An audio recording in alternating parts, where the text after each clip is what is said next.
We left the Larges family farm and headed northwest along the North Platte River in Nebraska. It's a beautiful drive through plains and farmland. And then you get a big surprise when the striking Scottsbluff looms on the horizon.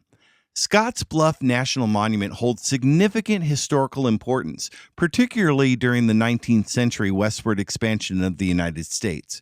It was a major landmark along the Oregon, California, and Mormon trails, which were used by thousands of pioneers traveling west in search of new opportunities.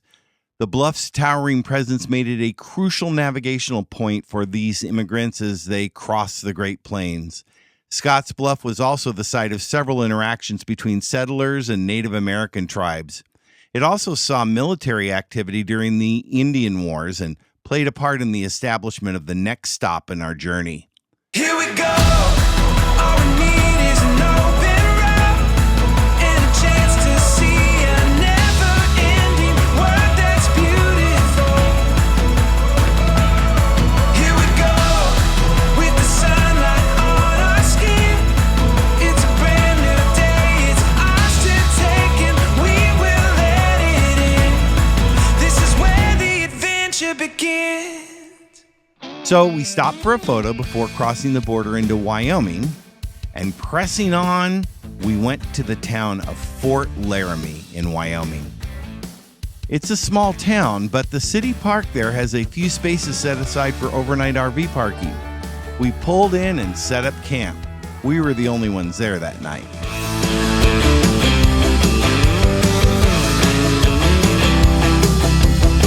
A few miles out of town is the town's namesake, the actual Fort Laramie. You'll have the I wake up and I'm not sure where I am sometimes. Do you get that very often? Yeah. I'll be laying there going, Express Trail oh, this is cool. in Salt Lake City and ended up in Sacramento. Wow, a long way to ride, huh? So we had a nice sunny day all day, and then we end up in Fort Laramie to see the fort, and there's thunder and lightning and rain. Yes. But doggone it, we're gonna see it anyway because We're you just know. that kind of traveler, you know? That's Gotta what we are. grab it while you're here. yes. So, So we're gonna hit the visitor Not that center bad. because it closes at 4, and then although lightning would be bad. yeah, I wouldn't want to get hit by lightning. And then we're gonna look at the grounds. Fort Laramie National Historic Site is a remarkable step back in time to the American West frontier days. Originally established in 1834 as a trading post, it later became a U.S. military fort and played a significant role in westward expansion, Indian affairs, and the conflicts of the Great Plains. The fort features well-preserved buildings, such as the officers' quarters and the original adobe structures, which give us a vivid look at the lives of soldiers, Native Americans, and settlers. It has scenic views and a rich history. Fort Laramie offers an unforgettable glimpse into America's past during a pivotal era of exploration and conflict.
We braved the on-again, off-again rain to visit the site and tried to imagine what life would have been like in this very rural and harsh environment for soldiers almost 200 years ago. Before dams and reservoirs, the North Platte River was a broad and turbulent body that was impossible to cross during several months of the year, and many people actually died trying to ford it. This meant that access to Cheyenne, Wyoming, and the gold fields of the Black Hills and vital supplies even were cut off. A ferry service was started in the mid-1800s, but in 1875, this wrought iron bridge, considered to be the oldest military-type bridge left in existence, was built by Congress for access to the newly established Sioux Indian Reservation. If you were heading west along the Mormon Trail or north to seek your fortune in Deadwood, you probably crossed this bridge. Yeah, so the stagecoaches would go across this going up to Deadwood. Take all the people looking for gold. Yeah. Cars and trucks even used this one-lane bridge until 1958. Angry clouds. Yeah, well, being on an iron bridge right now is probably smart. The next day, we stopped for some gas and supplies at the Sam's Club in Casper, Wyoming. We could have headed up the interstate, but liked our view from the smaller highways, so we continued to head west through some very desolate landscape, finally coming to the town of Thermopolis. We spent the night at the Eagle RV Park. Now, with a name like Thermopolis, you might think the town is known for hot springs, and you would be right. But it's a small town with big history, big as in dinosaurs.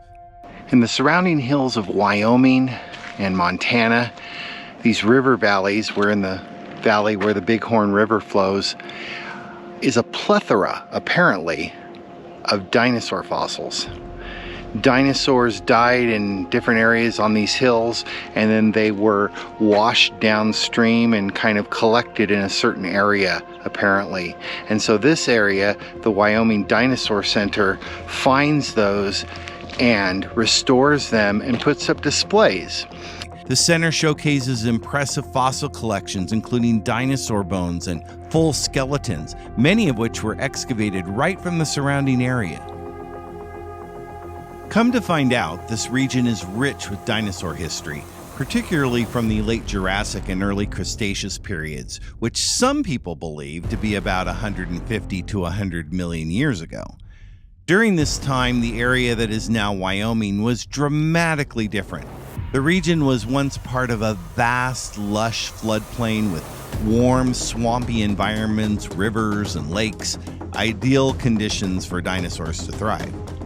The terrain was dominated by dense forests, ferns, and cycads, a palm-like plant, and the climate was much warmer and wetter than it is today.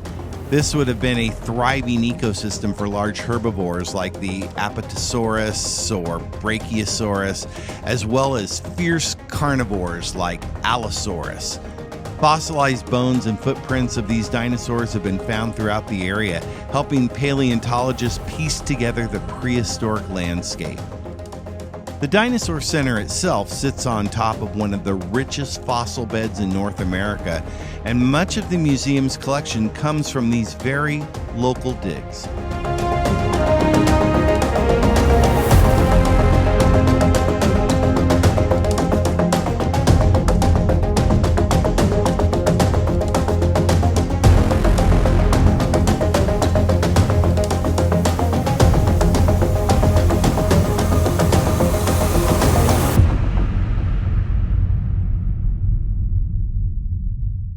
After spending the morning oogling dinosaurs, our goal was to make it to Montana.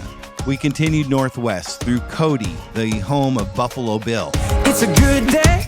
We got sunlight we can't chase. We can see where it takes us.